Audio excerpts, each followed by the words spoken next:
Mon rôle dans l'entreprise en tant que conjoint collaborateur, c'est d'apporter le maximum d'informations à mon mari, qui lui doit aller sur les chantiers évidemment et être au contact avec les salariés, les clients, les fournisseurs. Quand je passe à l'atelier, quand je traverse l'atelier, je veille à ce qu'ils aient leurs lunettes s'ils sont en train de souder et je suis vigilante là-dessus. Et surtout, le plus important pour nous, c'est de protéger nos ouvriers, nos compagnons et notre patron. Moi, je suis présente donc tous les matins. Ils me disent s'ils ont besoin de quelque chose dans les véhicules ou quoi.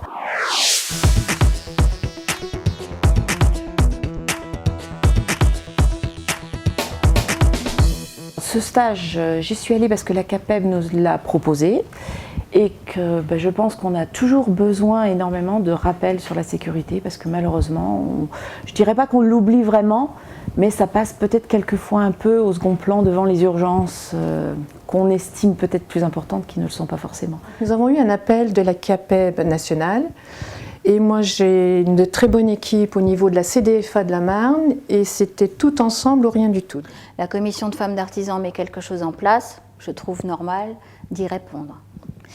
Et puis, je cherchais aussi à acquérir un vocabulaire qui me permette d'être sur la même longueur d'onde que le professionnel à l'atelier ou sur le chantier. C'était de découvrir ce qu'il y avait derrière ce sigle, OPP-BTP, de savoir qui y travaillait, comment il travaillait et ce qu'il pouvait nous apporter. Ce qui m'a motivée à m'inscrire à ce stage, tout d'abord c'est la CAPEB, la CDFA.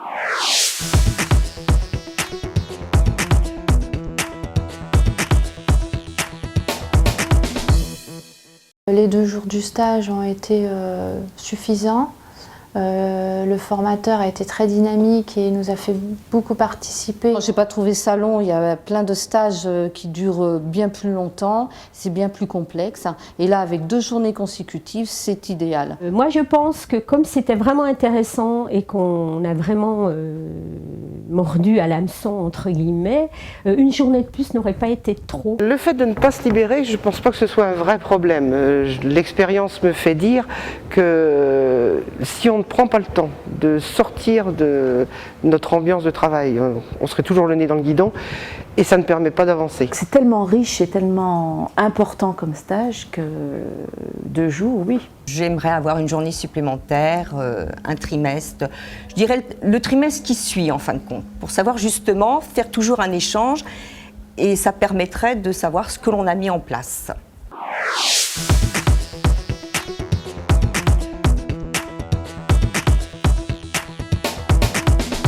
Les réponses étaient vraiment appropriées à des questions que l'on pouvait nous-mêmes se poser en étant tout seul dans une entreprise. Ce stage m'a montré des choses que je ne voyais pas forcément. Ce qui m'a vraiment plu dans ce stage, c'est la rencontre avec les conjointes et gérantes, puisque tous les statuts étaient représentés dans ce groupe de femmes. La prise de conscience que dans toutes nos entreprises existent des problèmes comparables, même si j'en ai découvert que je ne connaissais pas. En fait, on se rend compte qu'on n'est pas tout seul à être concerné par le problème, que ça concerne d'autres entreprises, pas forcément des mêmes activités, et qu'en fait, on a des interlocuteurs à qui on peut s'adresser, à qui on peut poser des questions. On peut mettre tout de suite en application ce qu'on a appris. C'est d'ailleurs ce qu'on a fait. Aussitôt, on a mis en application. Au vu du résultat de ce stage, on n'a vraiment pas perdu notre temps. J'ai pu dire à mon mari qu'il fallait protéger les ouvriers et que c'était très important parce que lui, il n'en avait pas trop... il n'en voyait pas l'utilité, il pensait que c'était naturel. Je suis repartie en ayant encore plus la possibilité, l'envie d'aller plus loin, justement, pour éviter l'accident.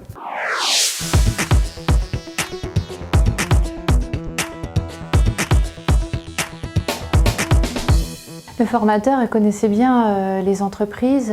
Il avait du vécu. On voyait qu'il avait été sur le terrain, qu'il savait de quoi il parlait. Ce n'était pas de la théorie ou des normes qu'on sort comme ça, qu'on lit sur un papier. C'était vraiment du vécu. C'est quelqu'un qui connaît les entreprises, qui est au service des entreprises, qui est là pour apporter des solutions et non pour sanctionner.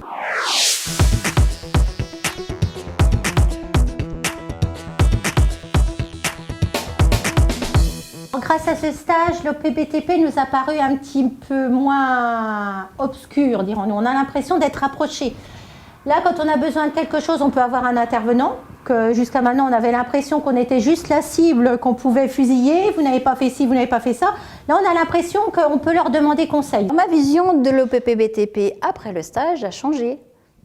Autrefois, je pensais que c'était un organisme de contrôle, enfin bon, on s'en méfie un peu.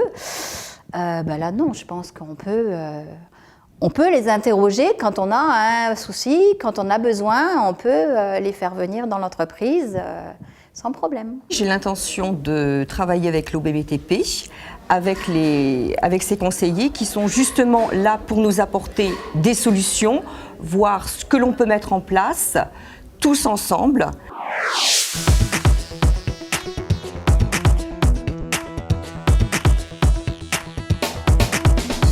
C'est vraiment à notre portée. J'avais toujours peur que la technique m'arrête, mais alors là, vraiment pas du tout. C'est facile. Donc ce stage, vraiment, c'est fait pour nous. Venez, parce que nous nous retrouvons tout ensemble et nous nous rendons compte que nous avons les mêmes questionnements sur la sécurité et de nos conjoints et des salariés. On est quand même, en tant que dans l'artisanat, un petit peu indépendant, un petit peu seul dans notre coin, et c'est par ces formations qu'on peut se permettre de se rendre compte que les problèmes sont les mêmes. On n'est pas toute seule dans notre coin. Quand on va à ces réunions, on échange, on vient de différentes entreprises et on se rend compte qu'on a tous les mêmes problèmes à différents niveaux. Il vaut mieux passer 2 journées sur la sécurité qu'après d'avoir des ennuis. Vous qui vous posez encore des questions sur le document unique, sur la prévention dans l'entreprise, n'hésitez pas. Allez-y, à participer à ce stage et poser toutes les questions que vous avez à poser. Je dirais à toutes mes collègues au niveau national que ce stage nous a apporté beaucoup. Comme dans tous les stages, ce sont des mines d'informations, ce sont des viviers de renseignements. On rencontre des collègues comme nous qui ont les mêmes problèmes. Et je vous invite à suivre ce stage, vous n'en sortirez que grandi.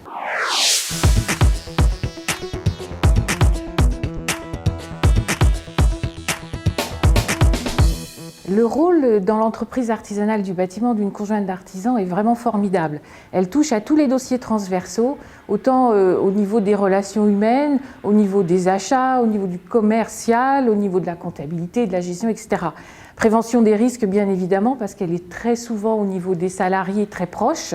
Elle fait très attention, peut-être même, je dirais, un peu plus que son mari. Au quotidien, la prévention des risques dans une entreprise artisanale est vraiment primordiale. C'est-à-dire qu'on a tous les matins les salariés en face de nous, donc on peut voir avec notre œil très féminin ce qui va ou ce qui ne va pas. Le lien que fait la conjointe d'artisan avec son mari artisan au niveau du dossier prévention est extrêmement complexe. Parce qu'il ne faut pas oublier que cette notion de responsabilité au niveau de la sécurité des salariés est vraiment primordiale au sein d'une entreprise. Alors à vous les conjointes, dès 2011, je vous demande de vous tourner vers l'OPP-BTP pour qu'il vous aide à mettre à 100% dans votre entreprise une prévention des risques au top. Nous n'avons plus le droit aujourd'hui de mettre de côté la prévention des risques. Autant pour vos salariés que pour votre artisan de mari, parce que vous avez une responsabilité envers eux, autant que le chef d'entreprise artisanale.